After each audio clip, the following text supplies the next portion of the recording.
அதுல இருந்து வழியா தண்ணி போகிறதுக்கு வழி வேணுன்றதால அவங்க தண்ணி வந்து நம்ம ஆற்றுல போட்டுருக்காங்க. ஆற்றுல இருந்து தண்ணி வெளியே வரல. ஆற்றுல தண்ணியே கிடையாது.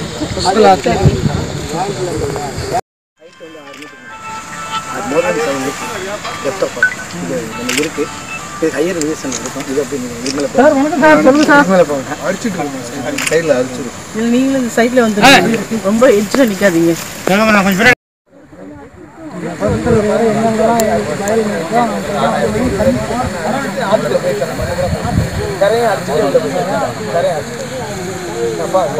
சரி, என்ன ஆல்டர்னேட்டிவ்?